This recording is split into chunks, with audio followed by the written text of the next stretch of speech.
Last class में हम लोग एलिवेशन इन बॉइलिंग पॉइंट देख रहे थे। ठीक है, एलिवेशन इन बॉइलिंग पॉइंट के बारे में हम बात किए थे कि एलिवेशन इन बॉइलिंग पॉइंट जो होता है वो एक्चुअली क्या होता है कि अगर किसी प्योर सॉल्वेंट में कोई अगर आपका प्योर सॉल्वेंट है, उस प्योर सॉल्वेंट में अगर कोई नॉन वोलेटाइल सॉल्यूट मिला देते हैं तो इसका जो वेपर प्रेशर होगा वो पहले से क्या हो जाता है, कम जाता है। और इसके बाद हम लोग ये भी देखे थे कि बॉइलिंग पॉइंट होता क्या है। बॉइलिंग पॉइंट कहते किसे हैं? तो बॉइलिंग पॉइंट हम उसे बोलते हैं कि अगर वेपर प्रेशर, ऐसे बोल सकते हैं हम लोग, जिस टेम्परेचर पर, मान लेते हैं ये टेम्परेचर है, जिस टेम्परेचर पर किसी भी लिक्विड का जो वेपर प्रेशर है वो अगर 1 atm के बराबर हो जाता है, जिस टेम्परेचर पर लिक्विड का वेपर प्रेशर 1 atm के बराबर हो जाता है तो उस टेम्परेचर को, उस लिक्विड का हमें बॉइलिंग पॉइंट कहते हैं। ठीक है, सपोज करो कि ये हमारा कोई प्योर लिक्विड है, प्योर वाटर मान के चलते हैं। अगर ये आपका प्योर वाटर है, ठीक है, और इस कंटेनर को हम क्या कर दिए हैं, बंद कर दिए हैं, इसमें हमने पानी प्योर वाटर लिए हुए हैं। तो अब इसे जब हम लोग हीट करेंगे, धीरे धीरे जब हीट करेंगे तो इसका वेपर जो है यहाँ बनना शुरू हो जाएगा। इस तरह से जितना ज़्यादा हीट करेंगे उतना वेपर यहाँ बनेगा। और हम ये भी जानते हैं जितना वेपर यहाँ बनेगा उतना ही वेपर यहाँ पर प्रेशर क्रिएट करेगा। अगर वेपर के नंबर ऑफ वेपर पार्टिकल ज़्यादा है तो प्रेशर ज़्यादा क्रिएट होगा, है ना। तो वो बिल्कुल टेम्परेचर पर डिपेंड करता है। हम टेम्परेचर बढ़ा रहे हैं, इतना बढ़ा रहे हैं कि वेपर प्रेशर लगना शुरू हो गया, है ना।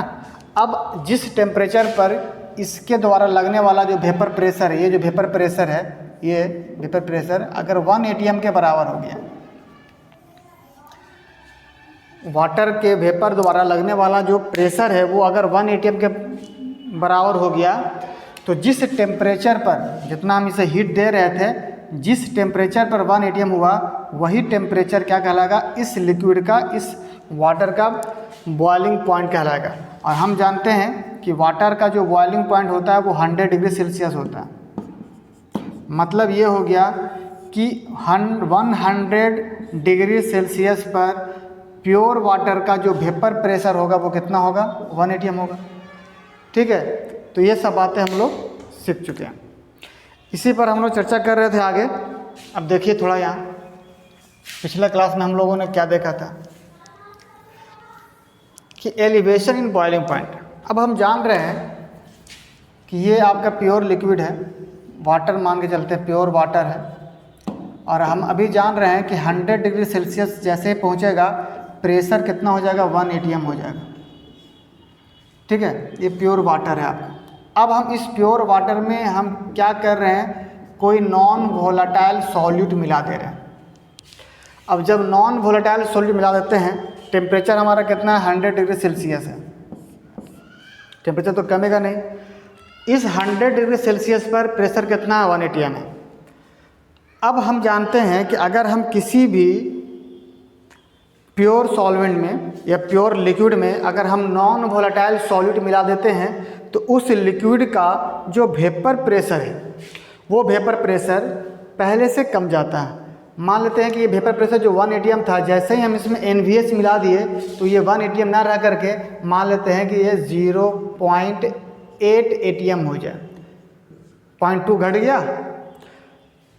तो अगर और ध्यान देंगे, ये 0.8 जैसे ही atm हो गया तो इसका बॉइलिंग पॉइंट कब होना चाहिए, 1 atm के बराबर होना चाहिए ना। तो 1 atm को पूरा करने के लिए हम इस टेम्परेचर को और बढ़ाएंगे, क्योंकि 100 डिग्री सेल्सियस पर अब कितना हो गया, 0.8।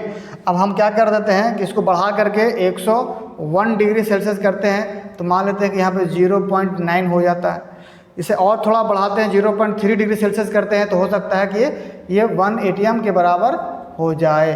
तो अब पहले प्योर में कितना पर हो रहा था 100 डिग्री पर, अब कितना पर हो रहा है 103 डिग्री सेल्सियस पर।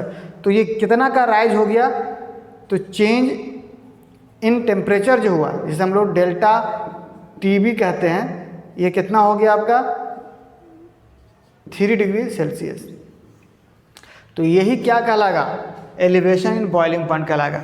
मतलब ये हो गया कि जब हम किसी भी प्योर लिक्विड में अगर हम नॉन वोलेटाइल सॉल्यूट मिला देते हैं तो उसका वेपर प्रेशर कम जाता है।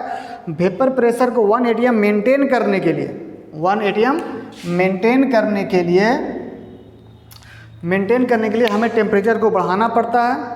और जितना टेम्परेचर बढ़ाए हैं, मतलब जितना टेम्परेचर हम राइज किए हैं उस 1 atm को लाने के लिए, तो उसी राइज इन टेम्परेचर को हम लोग क्या बोल देते हैं, एलिवेशन इन बॉइलिंग पॉइंट।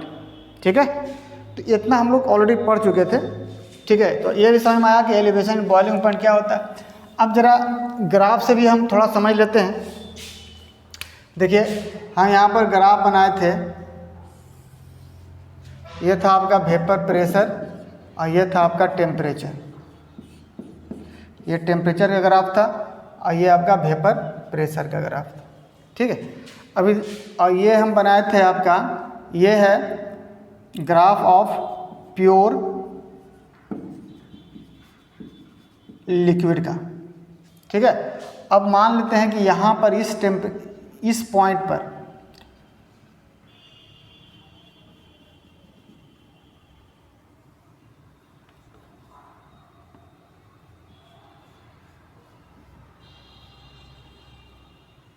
यहाँ पर जो वेपर प्रेशर है वो 1 atm के बराबर हो गया इस पॉइंट पर।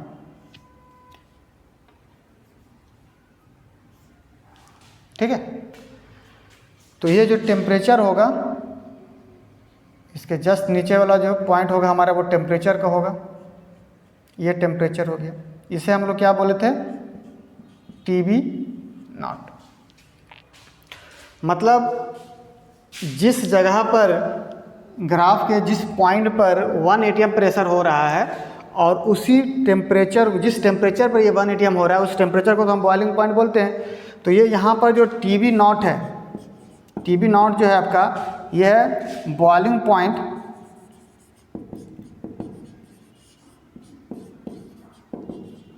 Boiling point of pure liquid, और उसका नाम दे देते हैं हम A। ठीक है, उसका नाम दे देते हैं हम A। अब दूसरा ग्राफ हम बनाएंगे जिसमें नॉन वोलेटाइल सॉल्ट मिलाया हुआ है। तो अब बताइएगा कि जब हम किसी प्योर लिक्विड में नॉन वोलेटाइल सॉल्ट मिलाएंगे तो वेपर प्रेशर बढ़ेगा या घटेगा। अभी हम पढ़ेंगे घटेगा। मतलब जहाँ से ये स्टार्ट हो रहा था तब कहाँ से स्टार्ट होगा, नीचे से स्टार्ट होगा। मान लेते हैं कि वो स्टार्ट यहाँ से हो रहा है, इस तरह से ग्राफ आएगा, मान के चलते हैं इस तरह से। ठीक है, अब ये वाला जो पॉइंट है यहाँ पर, यह इस पॉइंट पर इसका प्रेशर 1 atm हो जाएगा। और जब इसे हम नीचे की तरफ लेके आएंगे तो इस टेम्परेचर पर उसका बॉइलिंग पॉइंट हो जाए, TB बोलेंगे। ठीक है, बात हमारा आपको। तो ये वाला जो चेंज आया, देखो पहले आपका इस पॉइंट पर हो रहा था, अब ये इधर बढ़ गया, तो जितना चेंज हुआ इसे हम लोग क्या बोल देंगे, delta TB।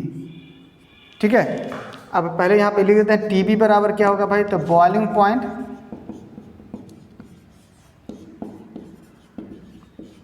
Point of solution.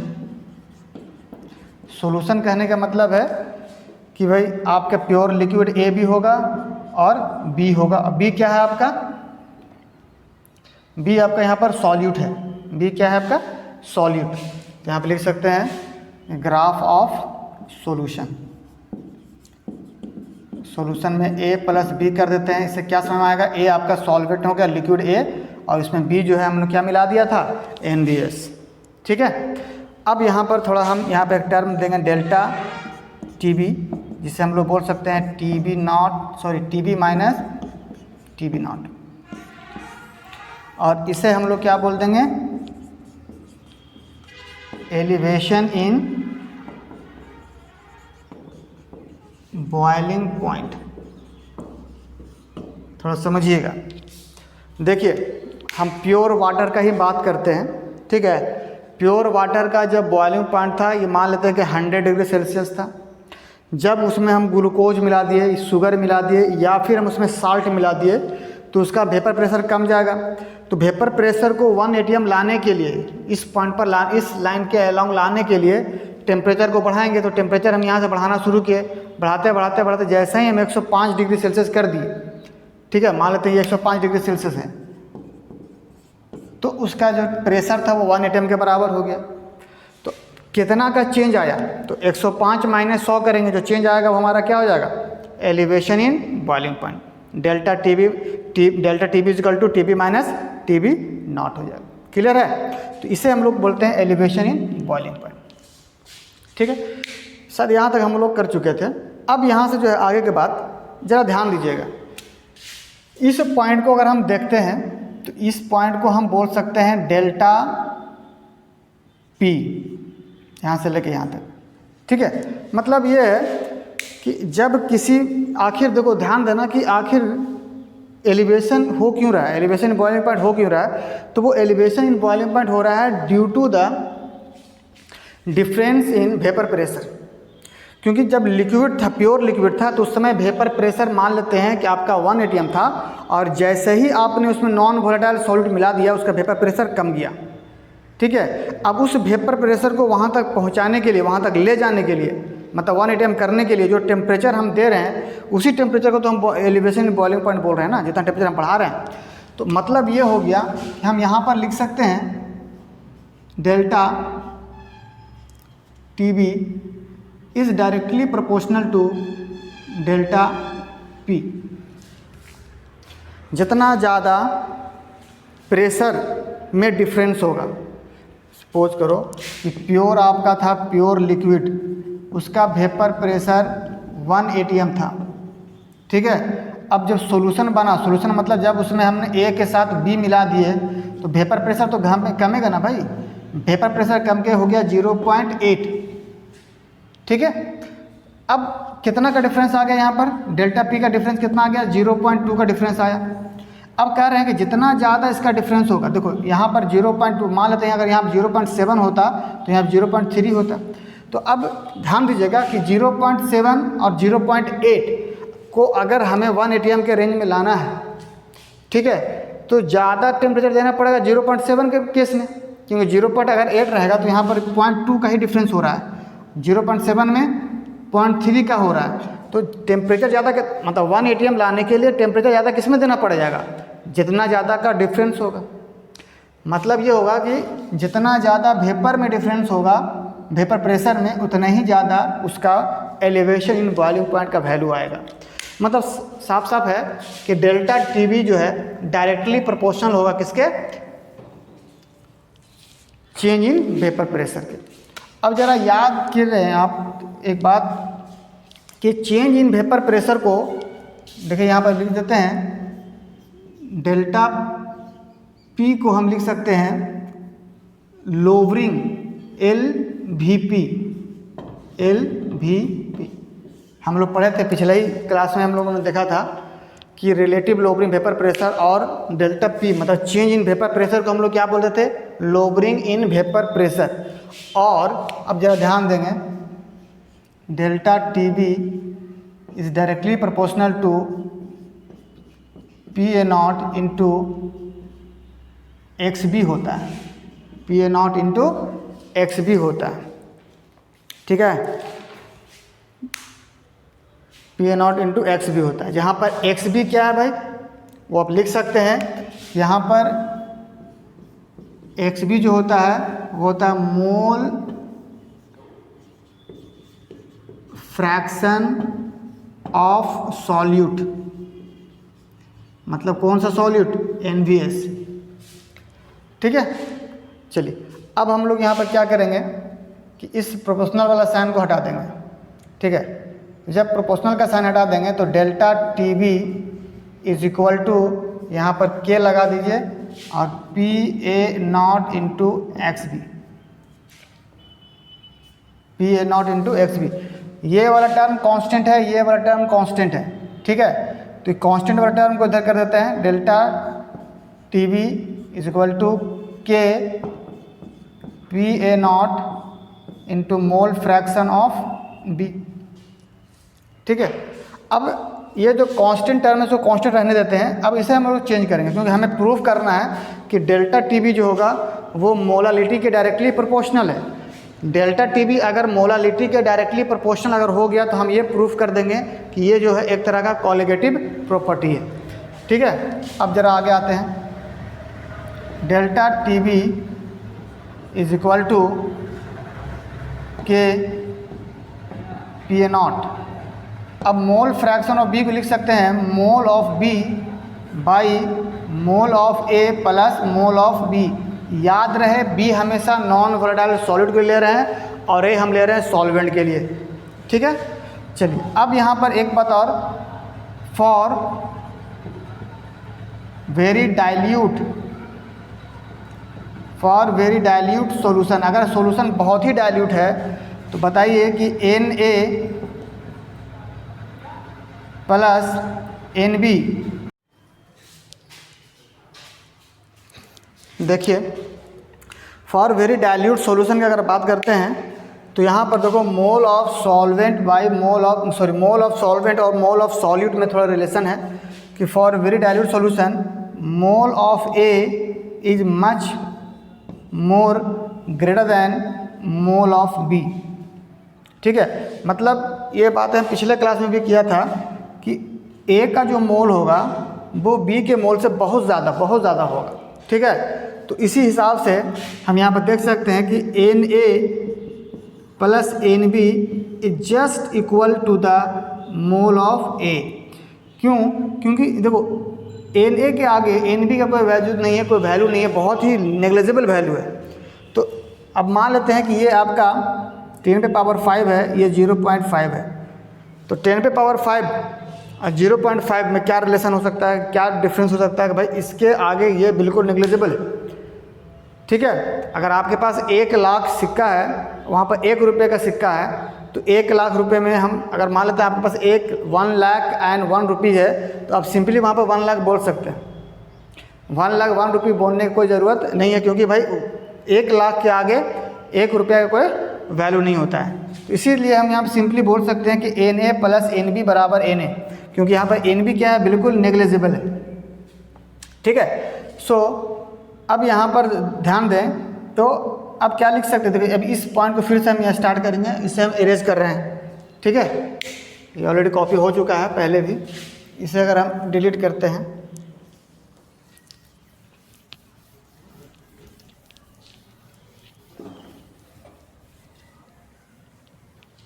है ना।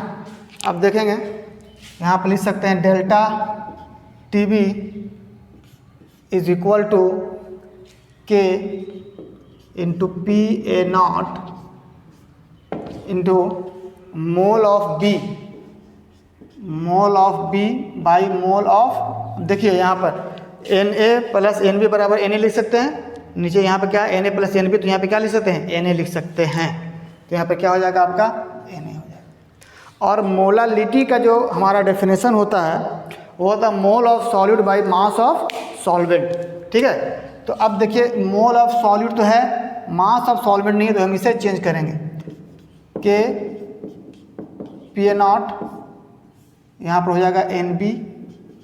अब मोल ऑफ ए क्या है आपका, सॉल्वेंट है, तो हम लिखते हैं W A by molar mass of A, है ना। और किसी भी सब्सटेंस का जो मोलर मास होता है वो हमेशा कांस्टेंट होता है, तो मोलर मास यहाँ चला जाएगा, अब हो जाएगा K P A not into M A, है ना, by N B by W A. ये हो गया डेल्टा टी वी। तो ये वाला टर्म आपका कांस्टेंट है, जब इसको हटा देंगे तो यहाँ पे लिख सकते हैं कि delta T V is directly proportional to N B by W A, और इसे हम लोग लिख सकते हैं मोलालिटी। इसे क्या लिख सकते हैं हम लोग, मोलालिटी। अब मोलालिटी लिखने के बाद अब हम इसे बोल सकते हैं कि hence it is a colligative property. तो ये क्या है भाई, आपका एक तरह का कॉलिगेटिव प्रॉपर्टी है। मतलब एलिवेशन इन बॉइलिंग पॉइंट क्या है आपका, एक तरह का एक कॉलिगेटिव। क्वेश्चन में आता है कि what do you mean by elevation in boiling point, आप एलिवेशन इन बॉइलिंग पॉइंट से क्या समझते हैं, और प्रूफ करें कि एलिवेशन इन बॉइलिंग पॉइंट एक तरह का कॉलिगेटिव प्रॉपर्टी है। तो आपको बिल्कुल इसी तरह से यहाँ तक इसको क्या करना है, सॉल्व कर देना है, शो कर देना है, और आपको लिख देना है लास्ट में कि हाँ ये कॉलिगेटिव प्रॉपर्टी है। ठीक है, चलिए कॉपी कीजिए इसको।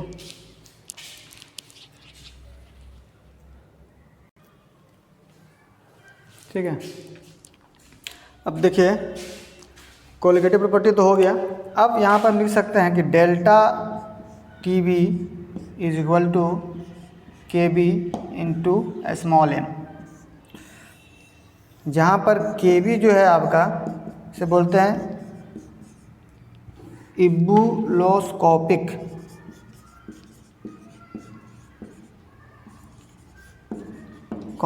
Constant for solvent. ठीक है, इबुलोस्कोपिक कांस्टेंट फॉर सॉल्वेंट। और यहाँ पर ध्यान देंगे के बी फॉर वाटर, जो सॉल्वेंट अगर आपने वाटर लिया है तो उसका होता है 0.52 डिग्री सेल्सियस। वाटर का याद रखना है आपको कि वाटर का जो केबी है, केबी का जो वैल्यू होता है 0.52 होता है। 0 पॉइंट कितना होता है, 0.52 है ना। चलिए अभी यहाँ पर इसे हम एक फार्मूला का शक्ल देते हैं। डेल्टा टी बी जो है ये के बी इंटू जो मोलालिटी है। ठीक है, अब मोलालिटी को क्या लिख सकते हैं, mole of solute by mass of solvent.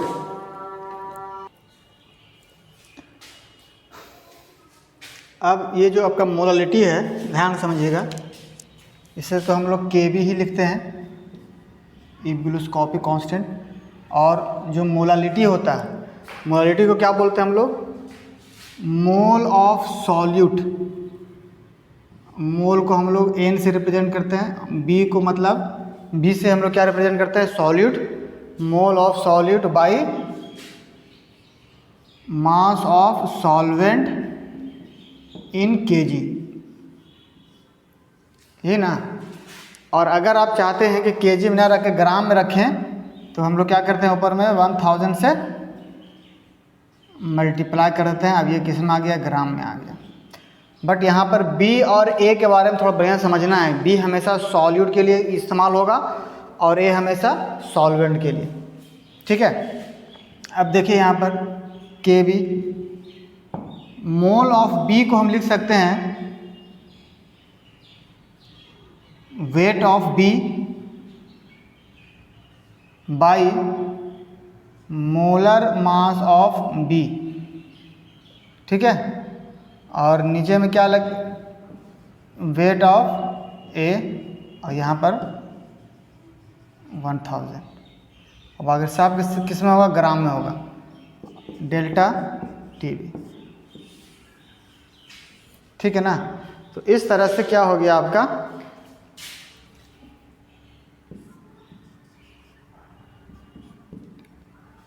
ठीक है। अब अगर आप चाहते हैं तो इसे आप लिख सकते हैं, डब्ल्यू ए का मतलब क्या है भाई, यहाँ पर डब्ल्यू बी हो गया mass of N B S, या हाँ शॉर्ट में लिखते हैं एन बी एस, है ना। एम बी का मतलब क्या चीज़ हो गया molar mass of N B S. और डब्ल्यू ए का मतलब क्या चीज़ हो गया, डब्ल्यू ए का मतलब हो गया mass of solvent, mass of solvent. ठीक है। और Kb को तो हम समझ रहे हैं भाई क्या है आपका, इबुलोस्कोपिक कांस्टेंट है, वाटर के लिए 0.52 होता है ना। और क्वेश्चन में बस जाते ही दिया हुआ रहेगा, है ना, कांस्टेंट का वैल्यू हमेशा क्वेश्चन में दिया हुआ रहता है। तो ये था, आपको इस फॉर्मूले से, है ना, एलिवेशन बॉइलिंग पॉइंट निकाल सकते हैं, या सिंपली अगर मोलालिटी वाला देगा तो आप ये वाला फार्मूला अप्लाई करके निकाल सकते हैं। ठीक है, आप ये वाला फार्मूला भी अप्लाई करके कुछ क्वेश्चन को सॉल्व कर सकते हैं। मोल निकाल देंगे और मोल निकालने के बाद जो है डायरेक्टली हम क्या कर सकते हैं, रख सकते हैं, जैसा समझ में आएगा। इतना पहले कॉपी कीजिए, फिर इसमें एक न्यूमेरिकल दिया जाता है।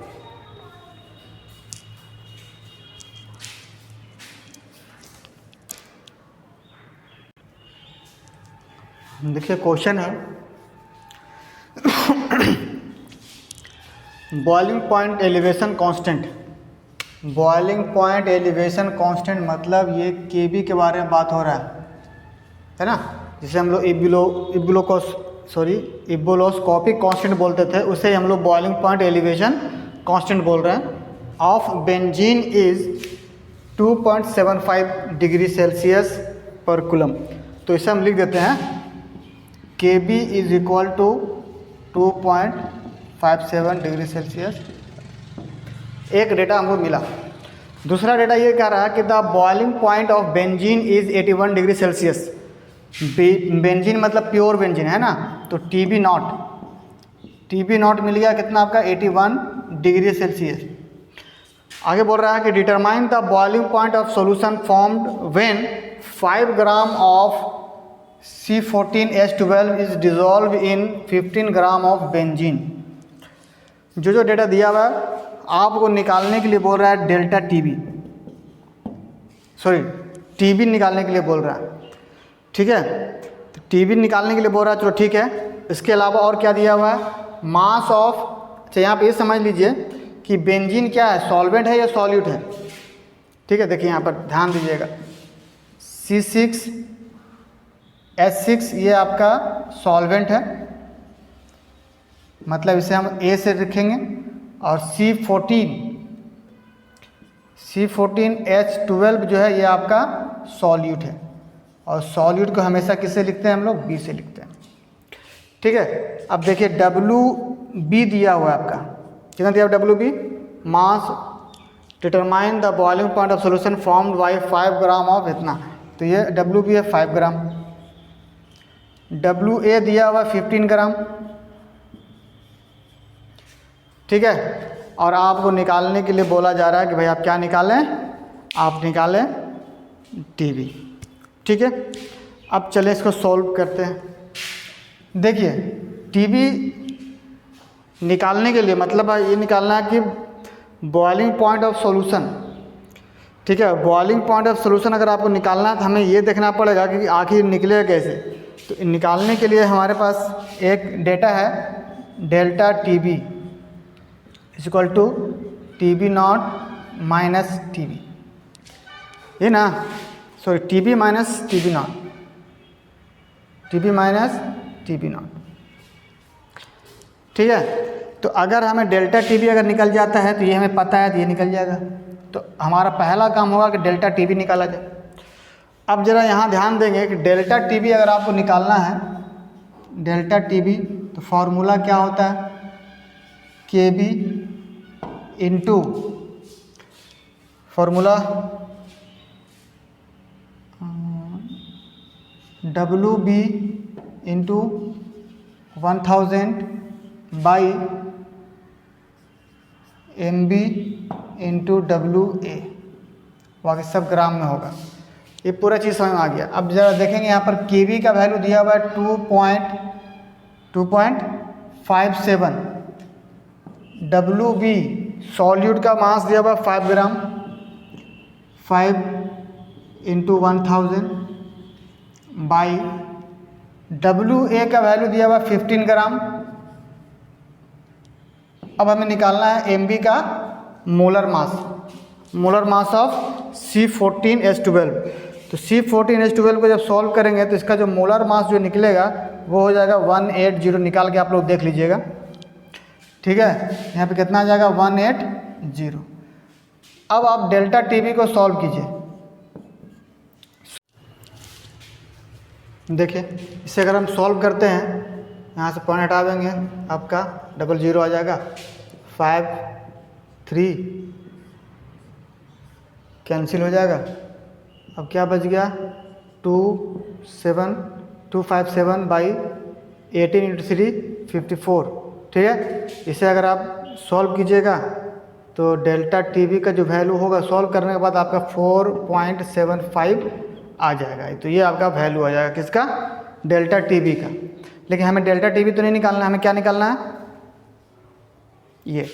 तो delta TV is equal to TV minus TV, ठीक है। सो चलो सबका वैल्यू पुट कर देते हैं। तो टीवी इज इक्वल टू क्या हो जाएगा बाबू, ये चल जाएगा उधर, तो हो जाएगा delta TV plus TV not. तो डेल्टा टीवी कितना है आपका, डेल्टा टीवी आ गया 4.75 प्लस टीवी नॉट कितना था,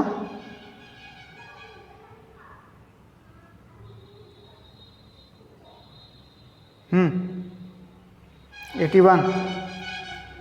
अब बताइए कितना हो जाएगा, हो जाएगा